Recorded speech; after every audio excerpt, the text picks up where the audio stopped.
Bem-vindo, pessoal, a mais um vídeo do canal. E esse vídeo é o vídeo de sexta-feira do novo quadro que eu estou fazendo aqui de perguntas e respostas. E nesse quadro, como é que vai ser a dinâmica desse quadro? Eu vou pegar algumas perguntas, tá, que normalmente me enviam ou publicamente ou privadamente, tá, que eu vejo que é um assunto interessante, que outras pessoas podem se beneficiar da minha resposta, e vou responder aqui em vídeo. Tá, se a pessoa enviar a mensagem privada, não vou dizer o nome, né? Não sei se a pessoa quer ou não, mas se for público eu digo o nome aqui e mostro a mensagem para vocês verem exatamente o que a pessoa diz. Então, eu recebo algumas perguntas muito repetidas, tá? Às vezes são as mesmas coisas. E daí eu falando aqui a resposta, eu vejo que pode tirar a dúvida de mais pessoas e mais pessoas também podem se beneficiar. Então vamos lá, eu peguei duas perguntas aqui que eu tenho de cabeça sobre BGP. Tá? Eu já fiz um vídeo sobre BGP, como que você configura a sua primeira sessão IPv4 e IPv6 usando BGP, eu vou deixar aqui na descrição também para você poder conferir, tá no meu canal do YouTube.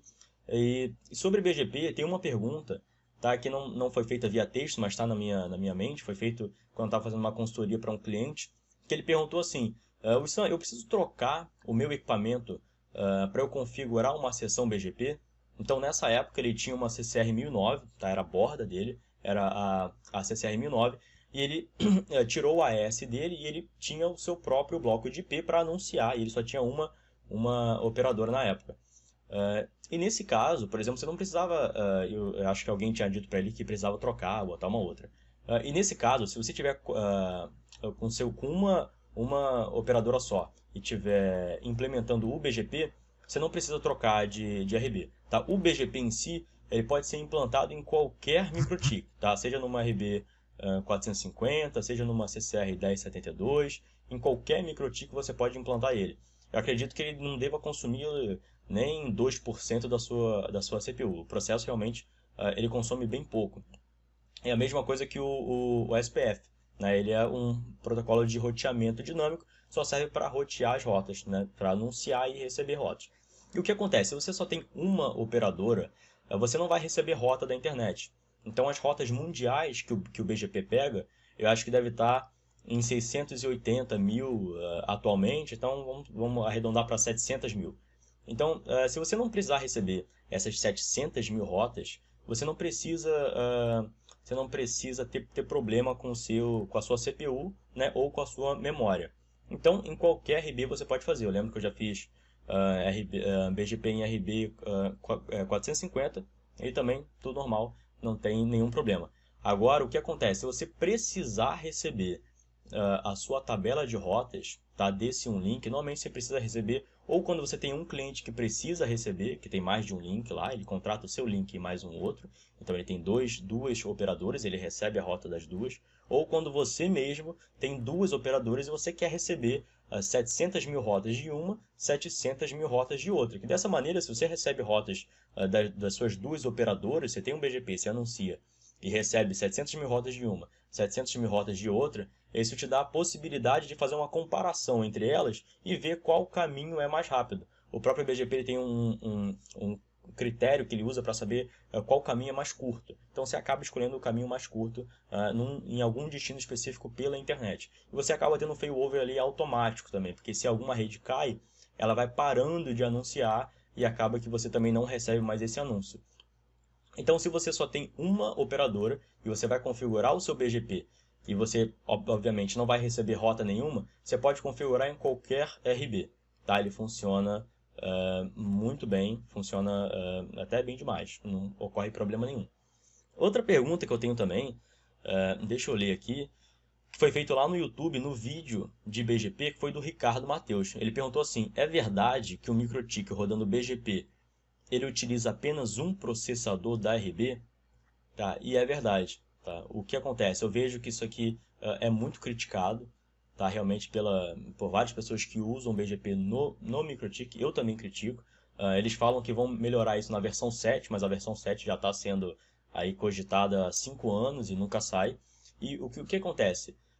Esse processo, então, quando você recebe 700 mil rotas de um link, 700 mil rotas de outro, por exemplo, essas rotas estão mudando constantemente. Então, por exemplo, alguma pessoa lá da China que tem um AS está mexendo nas rotas dele lá, botando um salto a mais, um salto a menos, tirando um bloco daqui, botando um bloco de lá.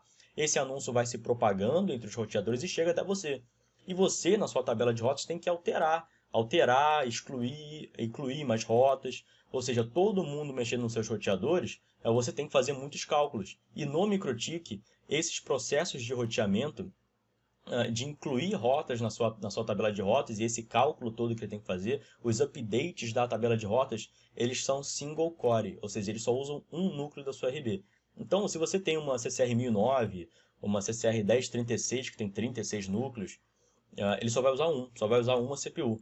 E nesse caso, se você estiver recebendo, ele funciona igual o SPF, por exemplo. Só que o SPF, quando você bota na rede, ele funciona em menor escala. Então, por exemplo, a não ser que você tenha 10 mil rotas no seu SPF, se tiver, sei lá, 9 mil clientes dentro da sua rede, né? Mas mesmo assim você pode separar o SPF por áreas, então você vai ter menos rotas em cada RB, menos updates em cada RB. Só que com o BGP você recebe 700 mil rotas. E se você está recebendo 700 mil rotas de um, é porque você tem outro também. Então, você tem aí 1.400.000 rotas mudando constantemente. Esse processo é muito complicado para a sua RB fazer, até porque só utiliza um núcleo. Então, se você tiver BGP e estiver recebendo essas 700.000 rotas, e elas, com certeza, se forem as rotas mundialmente, elas estão em constante mudança, tá? Altera, exclui, inclui uma nova. Uma CPU sua vai ficar em 100% toda a vida. Tá? Porque ele vai pegar uma CPU só para fazer esse cálculo todo e ele vai congestionar essa CPU. E daí, nesse caso, vem a sua pergunta direto na mente, né? Mas isso acarreta o quê? O que vai dar de problema uma CPU minha ficando em 100%? Bem, eu tenho casos que tem cliente usando equipamentos CCR, que tem um núcleo topando 100%, mas magicamente não dá problema nenhum. Tá? Ele continua navegando normalmente, as rotas continuam funcionando, os clientes não veem nenhum problema, nenhum delay com isso, e funciona normalmente. Já teve casos que eu vi que pode acontecer de ter alguma rota presa, por exemplo, ou algum encaminhamento demorar um pouco mais.